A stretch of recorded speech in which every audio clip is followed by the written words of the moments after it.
Find us on Facebook, email us at head2headpinball@gmail.com, or go to our website at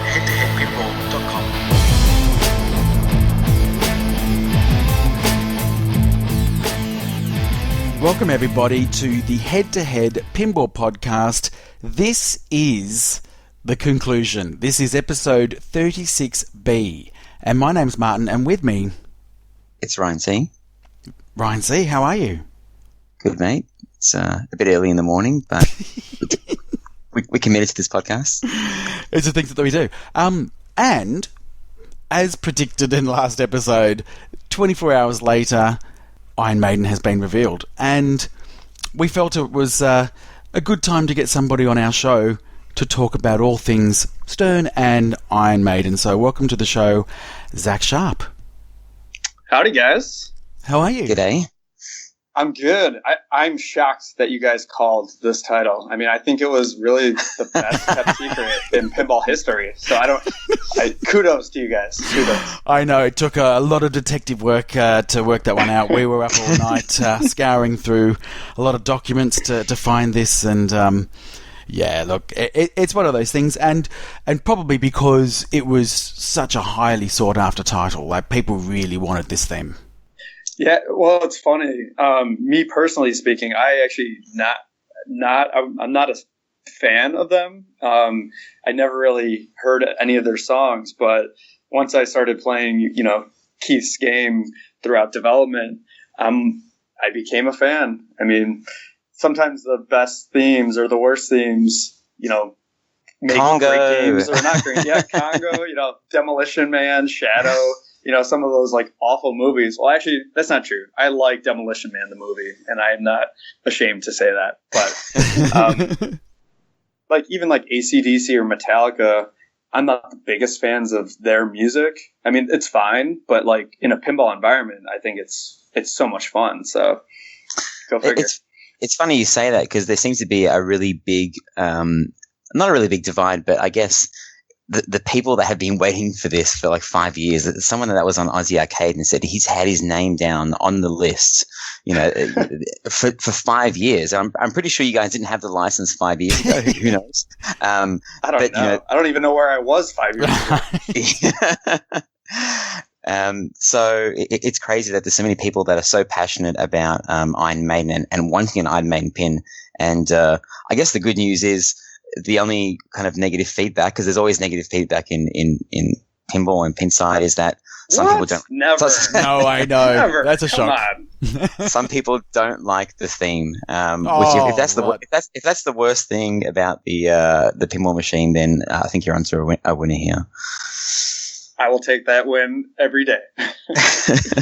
Well, the rumours that we've heard is that the LEs have already sold out. Is that true?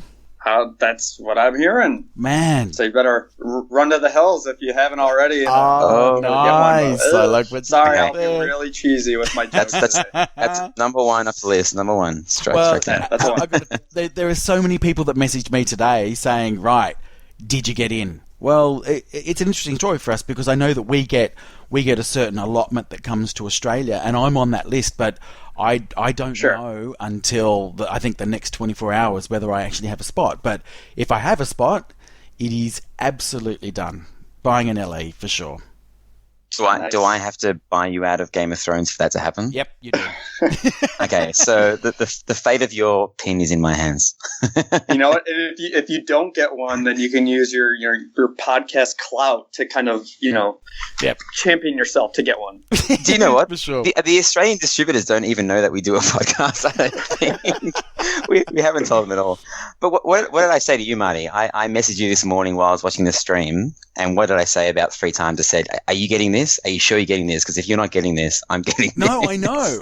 And you also said, I might get it as well. I'm like, dude, I'm getting it. Just relax. It's all good. Yeah. It was a weird feeling because I had absolutely no intention of getting it. And then I was watching, I think I jumped onto the stream, the Dead Flip stream, and I don't know when I got in, maybe 15, 20 minutes in, where Keith was kind of like glass off explaining the rules, which was a kind of a first for you guys.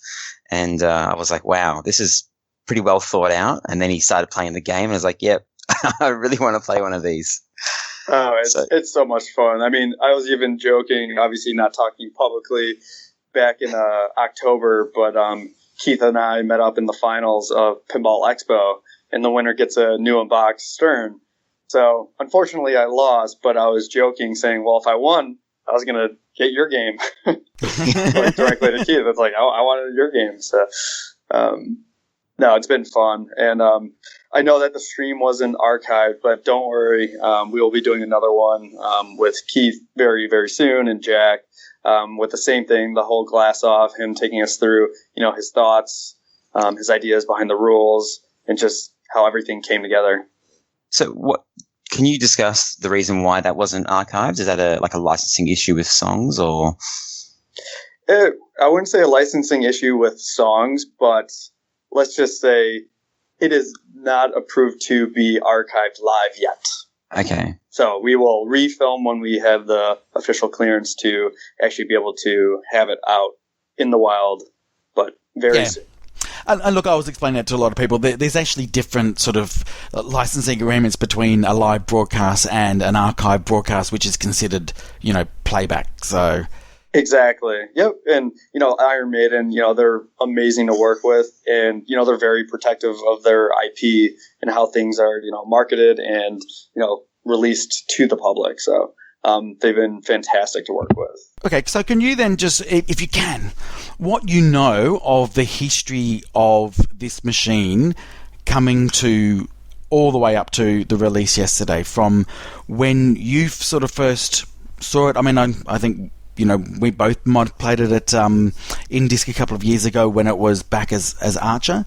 But what's the journey in your mind been till the release when we saw the gameplay today?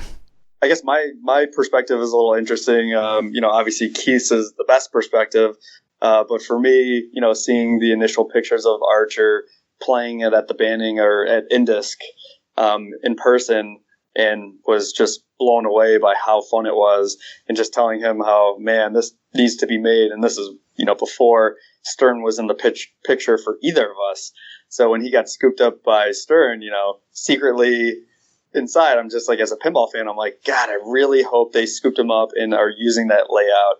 And then my first day on the job, of course, I went to go to Keith's office, and it's like, yes, it's happening. You just walk into that room. you walk into the secret room and you go, right, now that I'm an employee, I get to find out all that you're making. Yeah. Well, funny enough, I've had an NDA for a bit, even before I started working, so I knew it was kind of in development when he got hired, but to actually see it in the flesh and see it progress it's been an amazing journey. So what's it like being, like Stern's on this kind of like this, maybe it's called a hiring spree, where they've got Keith, and then they've got you, like currently the best pinball player in the world, the top ranked player, and then they've gone and hired Tim Sexton. So, you guys all play pinball together competitively at big tournaments and in different states. But I mean, everyone in the US that's highly ranked kind of travels a decent amount. What's it like kind of working with, I guess, your friends, like your friendship group as part of your daily work day? Yeah, I mean, it is a dream job. I don't know how else to describe it without like gushing, but it's so much fun. And to me, it's one of the best decisions Stern has made in terms of hiring people who are passionate about the product. Because, how often do you work and like go to a job for something that you're truly passionate about and think about outside of, the work office? At my last job, at the marketing agency I worked for, not to say that I wasn't passionate about the work we were doing for my clients, but when I went home at night, I wasn't thinking about Otis elevators or Hewlett Packard computers. No offense to those products; they're great products, but pinball is it's really special. Well, does it change your, like that moment when you go home? Because I listened to the Coast to Coast interview with Keith Owen and Nate Shivers, and he kind of said, when he goes home now, he's kind of done with pinball because he spent all day kind of, tweaking his machine and playing it for, maybe 1-2 hours that, people invite him to a competition. He's like, no, I'm good.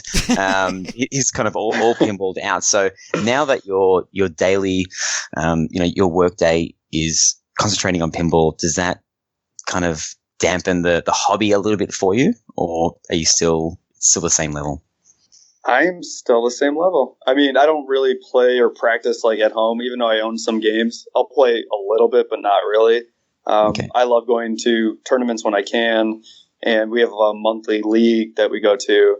So outside of that, I mean, it really hasn't dampened my playing outside of the work office. So. Okay. Well, then, can I ask you then? So you could probably go through your collection as well, but what are the kinds of machines that you really like? I guess to play for fun or to be in tournaments as well. I'm just curious to know whether you sort of like the stop and start, the flow games, the deep rule sets, the simple rule sets. What are you into? You know what? I like everything. I know that's really like a trite answer, but I love all pinball, but. Everything that's on the line at the moment, Zach, is that what you're answering? Yeah. I can officially say Iron Maiden is. For me, it depends on the mood. I always use the analogy, what's your favorite restaurant? Do you always go to an Italian restaurant, or sometimes you feel like Chinese food or tacos? Same with pinball. If I'm in a tournament, of course, I want the most controlled game because it gives me the best chance to win, in my mind, versus something that is more chaotic or luck-based. Some of the older games have a little more of a luck component to it. But for me, playing for fun, I love the old games because I don't have to prepare myself to play for 30 minutes or an hour. I can just go up and play a 3 to 5 minute game and get all that enjoyment of trying to keep the ball alive, hitting stuff, having some cool stuff happen, and then I'm done. Well, so the reason why I guess I wanted to ask that is because what I really found, well, what I was hoping would be really interesting, and it turned out to be really interesting, was to have not just Keith design a machine, because yes, I played Archer, and I remember walking away thinking that just flipped so well, it felt so good. But what was particularly good today was a top tournament player building a rule set from his mind, and it just felt kind of different and fresh, I guess. A take on a rule set. Is that what you're seeing as well? Oh yeah, for sure. I mean, this was Keith's brainchild, and it's awesome to see it come to life. And I couldn't be more happy for him and the team that put it together. Zach, you mentioned before that it's nice to have a fresh blood at Stern and people that are passionate about the job. Now, does that coincide with all these kind of new changes with this machine? For example, the first Pro with 4 flippers, the first Pro in a while that has service rails put back on, all the changes with the alley having like 4 decals, shaker motor, the JBL sound system. Does that coincide with Keith joining, or is that just a general direction you think that CERN would have been taking anyway?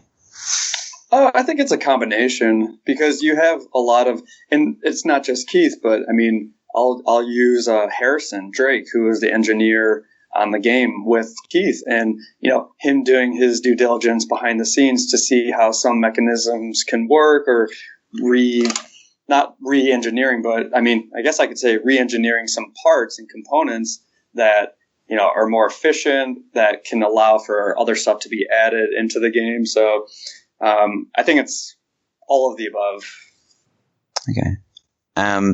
And it was in that video that was removed, but I think this is when I kind of joined in, where there's a target that you can hit, but if you hit it by shatzing the left in lane, it yes. does something different.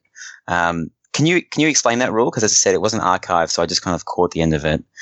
Sure. And like I said, Keith will go through the rules again, and hopefully I'm not misquoting it. But so I know for at least one instance, there's the 4 spot targets to light your 2x playfield multiplier, yeah. Which is by the lit inlane. Mhm. So say that you had 3 out of the 4 hits. So you just need to hit the one last one to light your playfield multiplier. If you had the ball on the right flipper and say it was that top super jackpot spot target, if you shats the inlane and hit the target, it will spot that last one. So it's an opportunity to kind of spot stuff that's harder to hit or whatever you're in. It would help benefit you. Yeah. Okay. I mean, it's funny that that kind of feature is put in by somebody that's very good at doing that. And it appeals to people that are really good at doing that. I don't know how your chat-sing skills are, Ryan. Mine aren't so good.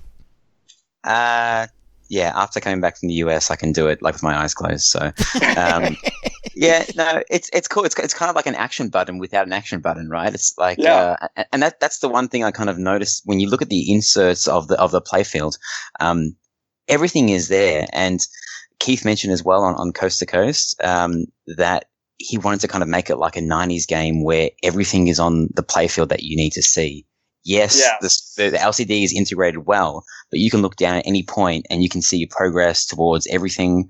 You got your lock 1, your lock 2, you got your power inserts, your mode progression, everything, like the spelling the mummy. Yeah, I mean, can you talk to us a little bit about that? Do you? Absolutely. Yeah. That's actually something that Josh and I both are very passionate about. And this goes back to our days where we were game critics for Playmeter magazine. When we would do our pinball reviews, one thing that we've always said and felt that like all pinball machines should do is if you have the game turned off, you should still be able to see, just looking at it, what you should be doing. So to your point, you see in the layout of the game, it's like, oh, well, lock 1, you see different inserts and it's telling a story of what you're kind of shooting for and what your goals are. Spelling mummy, get this multi-ball. And I love games that do a good job of not relying on, the LCD display or the dot matrix display or even the rules card to have all of your information. I love when a playfield kind of tells the story. Yeah, and what I also liked about and that probably talks to the inserts and how the playfield looks, is that the rules are, they're fairly deep, but it's all laid out there at once. It's not like you are forced down a particular direction. There's multiple things you can be doing at once. Yeah. Which makes it very situational. Is it 4 or 5 modes that there is on the game? I don't have the picture in front of me. I believe it's 5. 5. So kind of like Walking Dead, right? Yeah, I guess Walking Dead has. Yeah, probably. Too. So are you already looking at that? And obviously you've probably played it as well. But are you already thinking about strategies on how you'd blow this thing up? Well, it's funny because during the development of the game, I would talk with Keith and we'd just bounce ideas off of each other and with the other team members. And the one thing Keith really wanted to kind of dial in with his game is in something that like Lyman does really well with, like The Walking Dead, for instance, is you're never out of it. So your strategy is constantly changing based on, your status in the match. I mean, you could just play one mode in Walking Dead or, one mode in Iron Maiden and just blow the thing up if you can execute on it. So it's not like, I got to that multi-ball and I did terrible. Now I'm in jail and I have to grind my way back to something. It's like you're always in it. So at least for me, just playing it, I just have fun. I haven't really had like the thought of, all right, well, this is exactly what I'm going to do. Step 1, step 2, step 3 when I play this in a tournament. Just because it hasn't been in a tournament. It's funny just being a tournament player. You don't know how to play it in a tournament until it's in a tournament because, I'm not one that's really good at like catching bugs and whatnot. So it's like some people might do something this way and I'll witness it or watch what they're doing. It's like, oh, that's a good idea. I should try to do exactly that, but 1% better. So I beat them. Well, that's really interesting because I know that, most of the exploits that have come from these pinball machines has really come from the tournament scene. So there's probably some pressure on Keith. From Keith and that's right. personally against me multiple times. Right. So there's got to be some pressure on him to make sure that he's got it so balanced that people can't find these exploits. Unless he just saves one and he just waits to face me in a final, and then he just takes it. Shatzing the right lane instead of the left lane just gives you a 40 times multiplier. So could you talk to me for a sec about that bullseye target in the middle as like from a mechanical perspective? So is that a new mech, or is that a tweak on an old mech? That's a great question. I'm just a marketing guy.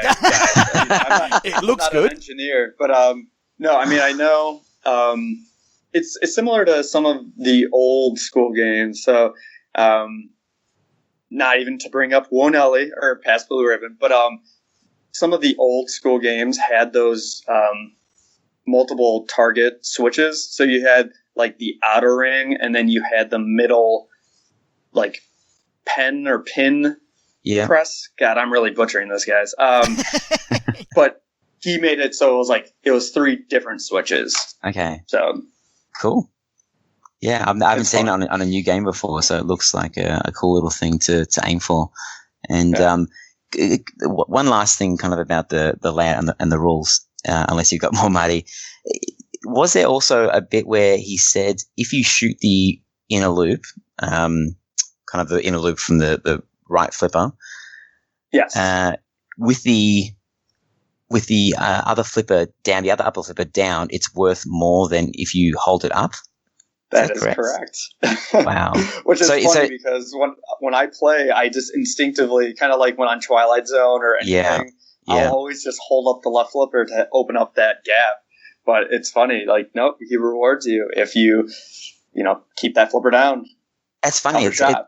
I'm not sure if there's another game that does that, but it's almost like a mechanical risk-reward thing. How confident are you with the shot to make it 50% harder or whatever it is to get some more points? So that's very interesting. I'm sure it was a programming nightmare for Rick and the team, but in the end, I think we'll all be happy. Well, it's a baptism of fire, right? Getting Keith Elp as your first guy. So. And so just probably as an overall with the development cycle again, what do you think was probably the biggest challenge getting the product to market? I don't know what I would say the biggest challenge. I mean, every licensor is different. So in terms of, the expectations of when you want to release and have something out to the public versus when you can, that's always challenging just because, from my perspective, and this affects more of my roles and responsibilities, is always needing to be able to pivot if things change. You never want to be married to an idea of all right, this is the way that a game should be launched, and this is exactly what's going to happen. Because in the big scheme of things, this is just a pinball machine. And when you're dealing with licensors that much more concerned with other things that are way more important for their business. It's just being willing and flexible to do what, in the end, makes the best impact. So, so just looking at the machine, we've obviously seen the pictures of the Pro. Yes. I don't know whether you can sort of release the information now, but will there be different art for the Premium and the Elise? Yeah. No, I mean, obviously, you will see it when it's publicly available to release, but you can read in the feature matrix, but the Premium and LE have different art packages. On the playfield, or TBD. that I will not. That will be my non-answer, but definitely on the back glass and cabinet. Yeah, awesome. Well, Zombie Yeti, I think just even on the Pro itself has just done an amazing job with the art. It looks fantastic, and I'd said 24 hours ago that I really wanted to look at it because there are a number of different art styles that Iron Maiden have used over the years. It's evolved over the time, and obviously they released Legacy of the Beast, the video game, and then it's a comic, and so I was really curious to see what he'd actually do with the art style, and I reckon he's absolutely nailed it. Yeah, I mean, he is so talented. Right. Did you have much input in that, or was that with just like, you're the man, do what you got to do? I mean, like I said, the licensor, was definitely heavily involved. So, I'm sure, and I wasn't a part of those discussions. I definitely looked at the art during the development and everything, and it's like, man, that looks so good. And then, there's obviously going to be changes. Nothing's ever just approved on the first pass, but just the evolution of the art and what, the input from the licensor and everything that got updated and then finally approved. I don't think it could have looked any better. Yeah, I absolutely agreed. So from you and in particular your role as, head of marketing and PR, I think it is as well. You've been with Stern for how long now? Since August. So if you do the math, I don't know, was that 8 months maybe? Yeah. So what do you think, you in that role have really been able to sort of add to the whole way that, these machines are presented when they're revealed? I think it's a two-part answer to that. So, obviously there's the public aspect of it, but I think for me, some of my influence internally, I would hope has helped just in terms of, going over to the product development side, giving my input on, rules, ideas for design and stuff that's more behind the scenes. Yeah. And then, with the whole Stern of the Union, just trying to have a little bit more of an open dialogue with the community versus just being silent as much as possible. Obviously there's always going to be, everyone wants, every answer right now. And if it doesn't happen right now, then it's a big, like, what the hell? But, I try to do as best as I can to be as open as I can as part of the company. Yeah, but a lot of people think it's really simple. We ask a question on social media, the company should respond. But once you put yourself in that position where you are communicating directly as frequently as you are, that's a significant undertaking. Yeah, oh, definitely. I love this job. I've never been as busy professionally as I have, but I love it and I would not change a thing. Zach, I'm guessing you've played the premium and the LE, and there are obviously some small differences with like the mechs that are on there. Do you think that it makes the game shoot significantly different, or is it pretty much just the same but just with a slight variation? I would say it plays a lot like the same, but the mechs on the premium and LE are really cool. I know the words in the feature matrix won't do it justice in terms of the interactive sarcophagus ball lock and the Newton ball instead of the spot target on the side and the ramp diverter behind on the left hand ramp. They're both really fun. If you're asking me which one would I choose between the two, of course I'm going to say the premium. But it also depends on. Is that because the LE is sold out? Yeah, exactly. Of course, I'd say the LE, but yeah, good luck. Like I said, I'm not the biggest Iron Maiden fan, and I'm sure for the more passionate base, if that Egyptian theme resonates more with them versus the pros theme, that might be a determining factor. I don't think you can go wrong with either. The game is so much fun. Yeah, I agree. And look, again, looking at the playfield art, it was just probably a challenge for him to be able to incorporate so many different art styles from the Iron Maiden back catalogue, and it just works really well. And the first thing I obviously notice is, you've got that the Egyptian theme, and it's all sort of that Power Slave album sort of theme. Yeah. But it does incorporate, you've got sort of different sections that sort of correspond to other albums as well. So he's done a great job being able to integrate that. Yeah, you got God, it's so funny. You rewind, 5 months ago, and you say Eddie, and I have no idea what you're talking about. So it's like, all right, that's Piece of Mind Eddie, and that's Cyborg Eddie, and blah blah blah. It's like, okay. I made my kid cry. I made my kid cry today because I showed her the play field and I said, "What do you think of this?" And she just started screaming. And I said, "Okay, how about this angle?" And because there's so many eddies on there, every eddy pretty much made her cry, which is job well done to Zombie Eddie. I was going to say the shoot again one with the hand going through. I did say that was a good image. Yeah. Well, so then just going to you, okay? So, you've obviously had a very good run tournament-wise. You know, over the last few years, you are still the number one ranked player, and by a few points, I noticed when I looked yesterday. What do you think have been your sort of favourite tournaments that you've participated in the last 12 months? I would say, by and large, Pinburg.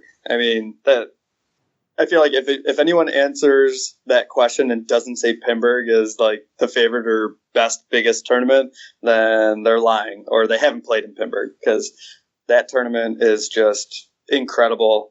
I can't believe they've, increased to 840 people. I know. It's sold out in 45 seconds, which I didn't realize at the time. I was at my computer, what was it? I forget the time, whatever, 10 a.m. Central Time, refreshing just like everyone else. And, put it in my cart, bought it. And it's like, all right, great. Confirm with Josh, like, Josh, you got it? Yep, cool. And then just seeing like posts like a minute later saying, it's sold out. Josh and I were like, dude, did you see that they sold out? And it's like, oh my, like my stomach kind of dropped because it's like, oh my God, like that could have been me potentially being, not having access to, participate. So it's awesome. It was almost me because I had mentioned on a previous blog, I had to admit to it that I accidentally put the wrong ticket in my cart, and I thought, that's okay, I've got a couple of minutes to be able to work this out. By the time I had taken it out of my cart, put the right ticket in, it had sold out.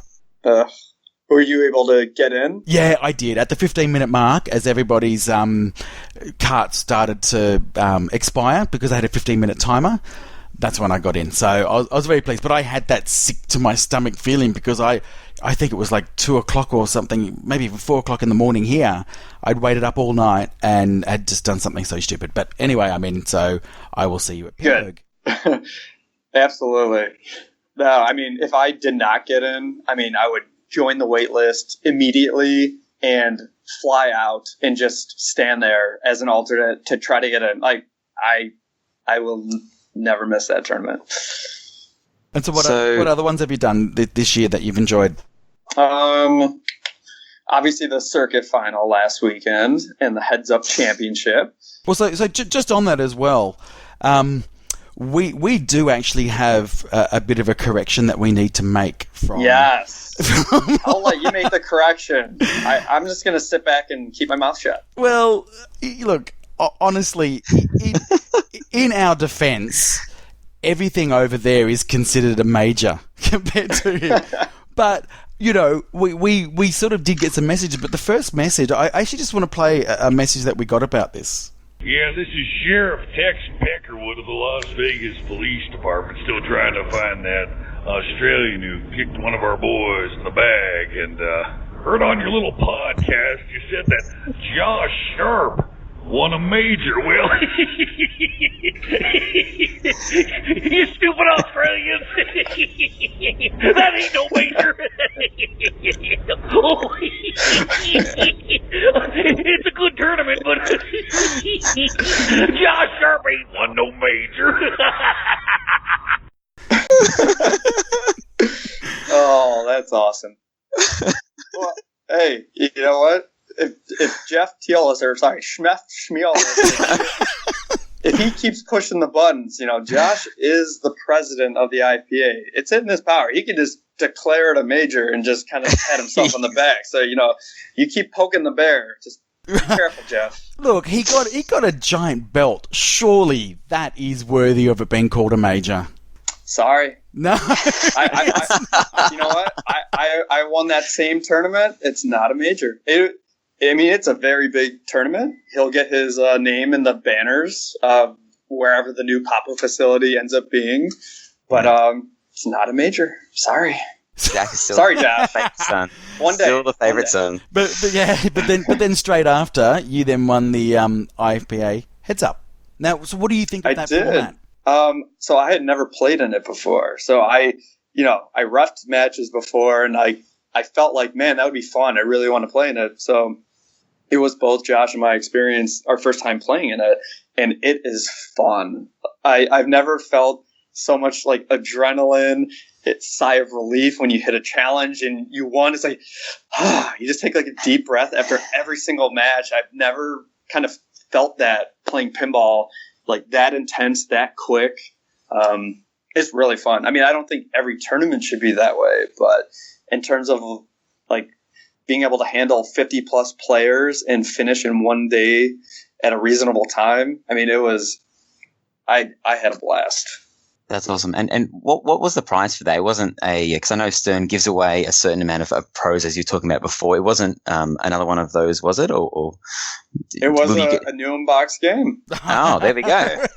So maybe we'll see if I can, it was maybe going to be a WWE LE, but, maybe I can get Keith's game after all. No, we'll see. No, Bowen and I faced Bowen in the finals, and before we played, we agreed to a split. So we're going to, I guess I won, so I'll be responsible to sell the game, and we're going to split the money. Okay. So do those deals happen quite often with top-level players and agree on the split in terms before of, the final? splitting? Yeah. Yeah, I mean, I would say it depends on the discrepancy. So with some tournaments where, first place is a game valued at $5,000 or $6,000, and then second place only gets $600, you kind of want to like hedge your bet a little bit. It's like, well, if you really don't want a game and I really don't want a game, and we can both walk away with, $3,000 each, then sign me up. So does that kind of take the pressure off the tournament when that happens? I know you said you were excited and you had lots of adrenaline when you were playing, but does it make you enjoy the tournament a little bit more?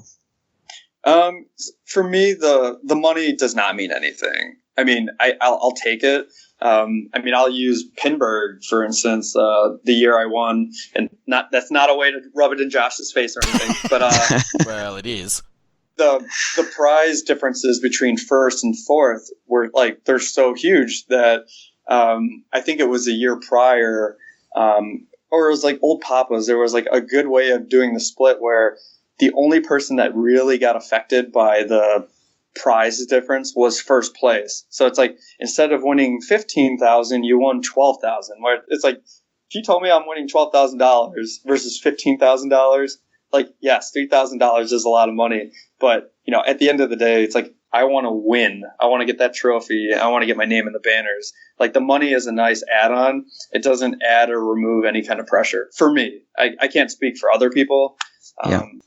And so, look, I'm the tournament guy on the podcast, and a lot of people do ask me. I don't even know why they ask me, but how they can become better players. It's sort of been interesting for you because you've had pinball all your life. How does somebody catch up to how many years you've had playing pinball? It's funny. A lot of people say like, people who had pinball all their life, they're just going to be better. And, that's just not the case. And it's funny because I can use my best friends as like the perfect litmus test of that. So like, while yes, I did grow up playing pinball, ironically, I played more video games growing up. It wasn't until I was like a teen where I would play more pinball. But my friends, I can look at all of them who have equal level playing field, no pun intended, of, playing pinball. And, some people just have natural hand-eye coordination and ability to, play. Like a friend of mine who lives in Hawaii, I mean, he really only plays pinball once a year because there's nothing out there. And he comes out to Pinburg every year. And he is the best of my friends in terms of the ability of being a good pinball player. Whereas, I have another friend who plays a lot and he's good, but it's like he could play and practice for the rest of his life. And as long as my other friend plays, here and now a little bit, he'll always just be naturally better. So, I mean, it's no different than, I guess, like bowling or basketball. If somebody's just naturally good at shooting a ball through a hoop, you could have somebody who's just not good and they can practice every day for their whole life, and it's just not going to happen. But at least with pinball, it's fun, regardless if you're good or bad. Right. So a lot of people that I speak to, particularly of my vintage, a lot of people sort of had a bit of a break from pinball probably around the late 90s into, the late 2000s. And it was interesting for me because, I played pinball all my life since I was about the age of 5 or 6. But I remember coming back from my about a 10-year break, that everybody played, particularly in tournaments, pinball very differently now than they did back then. Was that also the same sort of thing? But because you were playing all the way through, did you see a natural progression of play styles change over time? Or was it always like that for you? No, I mean, Josh and I always joke, but Lyman was our Yoda growing up. Right. I mean, we had our local league, and he was the first person I ever saw do like a dead bounce. So it was on Adam's Family. He would shoot the chair, and instead of just shooting on the fly with the left flipper, Josh and I would watch him, and he would just let the ball bounce over to the right flipper, get control, and it was like, oh wow, like never thought about doing that approach to playing. So it was just really cool, like loop passes, live catches. I mean, I would say for my pinball play, I mean, I would say like I was always pretty decent, like on the junior side, and even when I had to was forced into the adult division, Kaylee George was the first person that I really saw consistently live catching. And that was probably the last skill that I quote unquote learned or tried to get better at. And, I would not call myself a live catch expert by any means, but once I started implementing that into my repertoire, I guess you can call it, I noticed my results go up. So, I mean, it's just adding another tool to the toolbox, and that just evolution of skills. I think nowadays it's incredible because you have streaming and everyone's able to see everyone utilizing these skills, and the youngins are picking up on it crazy fast. I mean, you look at Colin Urban, who almost knocked out my brother yesterday. He almost knocked me out in disc. You've got Alexander Kazmarczyk, Escher, even the young kids who are getting older, Timothy Street, Joshua Henderson. It's incredible. I mean, I've never met him, but you have your own with Jordan Treadaway, who's just demolishing everyone. There's a kid from Germany who's going to be in the Toronto IFPA World Championships. I'll butcher his name, but I think it's Johannes Ostermeyer. I mean, he's 15 and he's just like sweeping everything. It's awesome.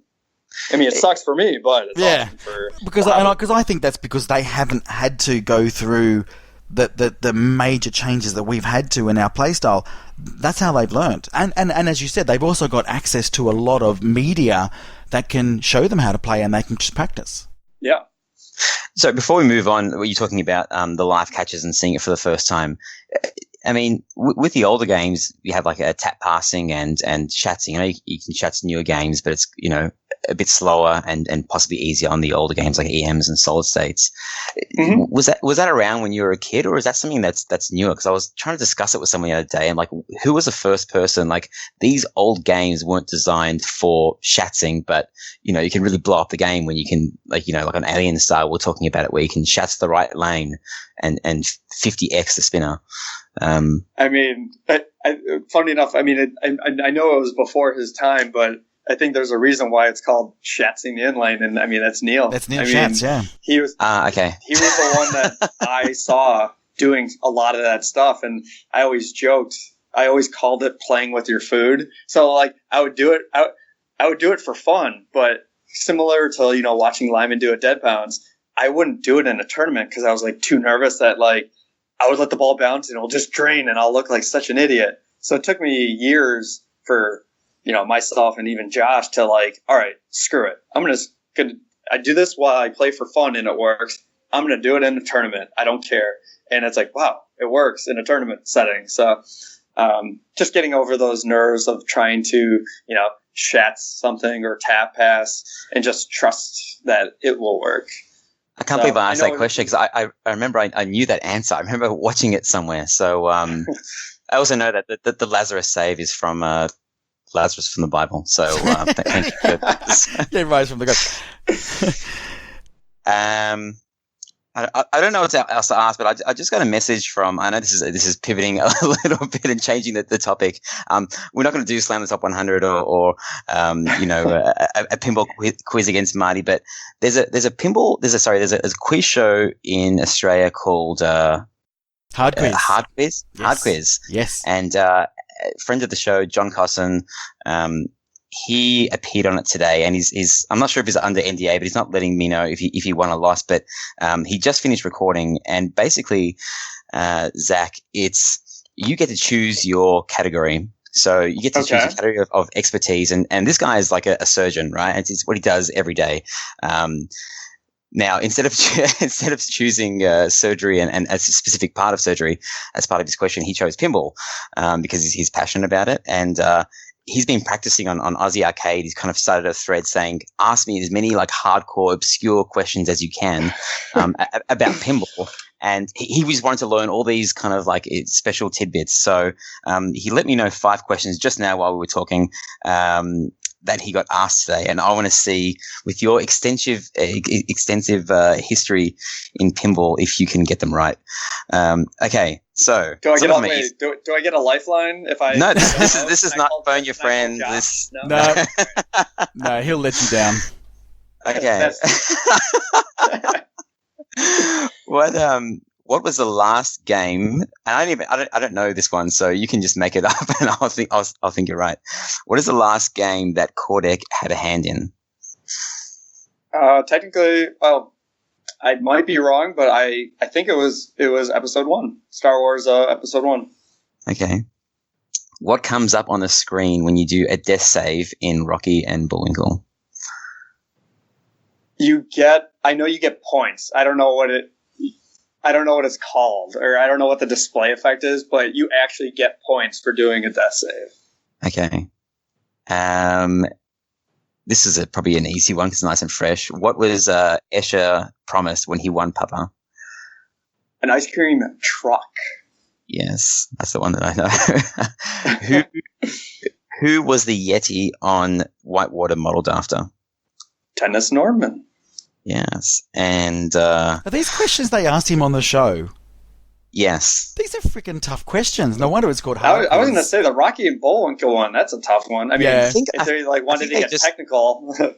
Yeah, they must have like some junior at the show that just Googles just insane, like just weird questions. Pinball trivia? Yeah, pinball trivia, but like not on a main website. Well, no, it is actually called it is actually, so it is a game show and it's a quiz show, but there's 2 parts of it. It is called Hard Quiz because they deliberately ask very, very difficult questions, but and if it gets aired, you'll see it because we love Dr. John. But the host of this show is a very funny comedian, and he just pretty much takes the piss out of all the people that are the contestants. So they're not going to use like the NBA fast break trivia questions, I'm guessing. They are terrible. Well, the last question, I don't even know where this would be written down, but what target do you hit to rescue Dorothy? To rescue Dorothy. The back the monkey targets or whatever. I don't know what they're called. Winged monkey. Those 2 targets. The castle doll. Wait. Okay. Oh, to rescue, not to get a lock in. Yeah. Oh, yeah, because one's to I can argue semantics on that, but yeah. One's to capture Dorothy, the other's to rescue Dorothy. Oh, capture. Yeah, rescue. You gotta spell rescue and then shoot behind the doors. Yeah. Wow. Yeah, I mean these are hard questions, so I guess we'll see it. Questions. Well, this is going to be good because we want to see pinball in the media, right? Zach, you've had a big involvement with that, with news companies coming to CERN all the time and doing news pieces. So this will be one of the first kind of sightings of pinball in the quiz show. So we'll make sure that kind of gets taped and we'll upload it online when it airs because it just filmed a couple of hours ago. Yeah, shoot that my way. Cool, awesome.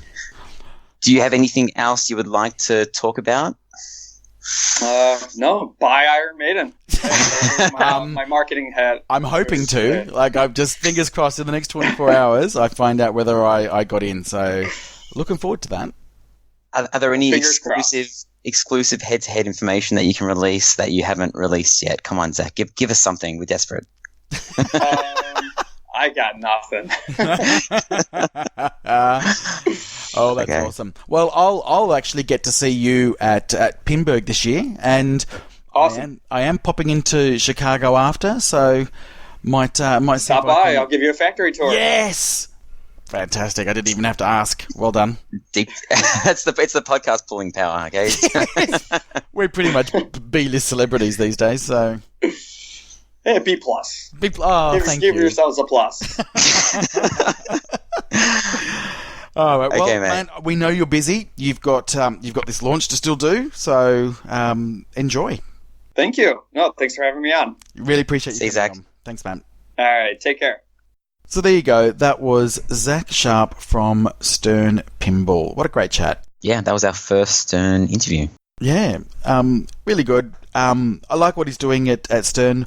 Obviously, we really like Iron Maiden, and we wanted this episode really to be dedicated towards Zach. And next episode, we will go into our impressions, and you will also find out, dun, dun, dun, did I get my Iron Maiden limited edition?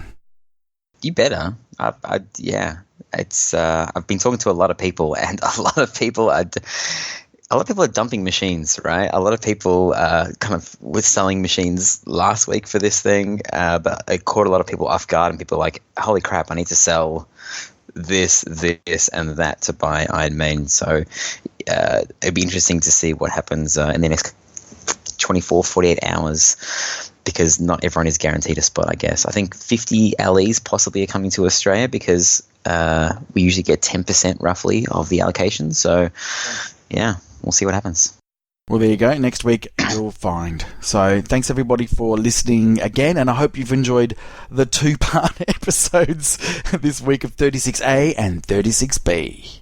Maybe 36C tomorrow. We'll have an interview with someone else. Maybe Keith Allen. Yeah. Yes, the doors are open now, right? We got the keys to the city. Keys to Stern. Thanks, everybody. Don't forget to if you want to contact us, head2headpinball.com, head2headpinball@gmail.com. H2H Pinball is our Twitter. Yeah, and thanks for all the votes in for Roadshow. It's been making me very happy to see all those votes come in for Roadshow on Slam the Top 100. Thanks, everybody, for your sympathy votes. Well done. All right. Bye. See ya.